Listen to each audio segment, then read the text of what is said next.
পিএছচিৰ যিটো division বেঞ্চৰ judgement আহিছে ই অত্যন্ত বেদনাদায়ক আৰু আমাৰ মনত ই এক প্ৰকাৰ হতাশা সকলোৰে মনত আনি দিছে। যিটো সময়ত ৰাজ্য চৰকাৰে মেধাৰ ওপৰত নিযুক্তি দিব আৰু সম্পূৰ্ণ অসমত এটা মেধাৰ পৰিৱেশ সৃষ্টি হৈছে, এই মুহূৰ্তত এপিএছচিৰ যোৱাকালি যিটো জাজমেণ্ট আহিছে মই গোটেই পঢ়া নাই, কিন্তু বাতৰি কাকতত যি ধৰণে প্ৰকাশ পাইছে সেই জাজমেণ্টটোৱে যদি সঁচা হয় ই দুৰ্ভাগ্যজনক আৰু ই আমাৰ মনত বেদনা দিয়ে, কষ্ট দিয়ে। আমি নিশ্চিতভাৱে উচ্চতম ন্যায়ালয়ত আমি আবেদন কৰিম আৰু আমি চেষ্টা কৰিম শেষ মুহূৰ্তলৈকে যাতে এপিএছচিৰ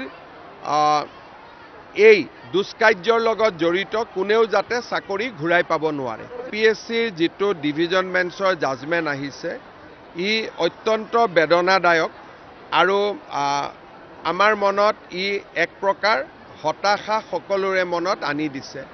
যিটো সময়ত ৰাজ্য চৰকাৰে মেধাৰ ওপৰত নিযুক্তি দিব আৰু সম্পূৰ্ণ অসমত এটা মেধাৰ পৰিৱেশ সৃষ্টি হৈছে, এই মুহূৰ্তত এপিএছচিৰ যোৱাকালি যিটো জাজমেণ্ট আহিছে মই গোটেই পঢ়া নাই, কিন্তু বাতৰি কাকতত যি ধৰণে প্ৰকাশ পাইছে সেই জাজমেণ্টটোৱে যদি সঁচা হয় ই দুৰ্ভাগ্যজনক আৰু ই আমাৰ মনত বেদনা দিয়ে, কষ্ট দিয়ে।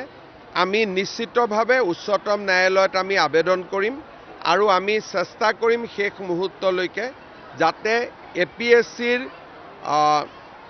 এই দুষ্কাৰ্যৰ লগত জড়িত কোনেও যাতে চাকৰি ঘূৰাই পাব নোৱাৰে। পিএছচিৰ যিটো ডিভিজন বেঞ্চৰ জাজমেণ্ট আহিছে ই অত্যন্ত বেদনাদায়ক আৰু আমাৰ মনত ই এক প্ৰকাৰ হতাশা সকলোৰে মনত আনি দিছে। যিটো সময়ত ৰাজ্য চৰকাৰে মেধাৰ ওপৰত নিযুক্তি দিব আৰু সম্পূৰ্ণ অসমত এটা মেধাৰ পৰিৱেশ সৃষ্টি হৈছে, এই মুহূৰ্তত এপিএছচিৰ যোৱাকালি যিটো জাজমেণ্ট আহিছে মই গোটেই পঢ়া নাই, কিন্তু বাতৰি কাকতত যি ধৰণে প্ৰকাশ পাইছে সেই জাজমেণ্টটোৱে যদি সঁচা হয় ই দুৰ্ভাগ্যজনক আৰু ই আমাৰ মনত বেদনা দিয়ে, কষ্ট দিয়ে। আমি নিশ্চিতভাৱে উচ্চতম ন্যায়ালয়ত আমি আবেদন কৰিম আৰু আমি চেষ্টা কৰিম শেষ মুহূৰ্তলৈকে যাতে এপিএছচিৰ এই দুষ্কাৰ্যৰ লগত জড়িত কোনেও যাতে চাকৰি ঘূৰাই পাব নোৱাৰে। পিএছচিৰ যিটো ডিভিজন বেঞ্চৰ জাজমেণ্ট আহিছে ই অত্যন্ত বেদনাদায়ক আৰু আমাৰ মনত ই এক প্ৰকাৰ হতাশা সকলোৰে মনত আনি দিছে।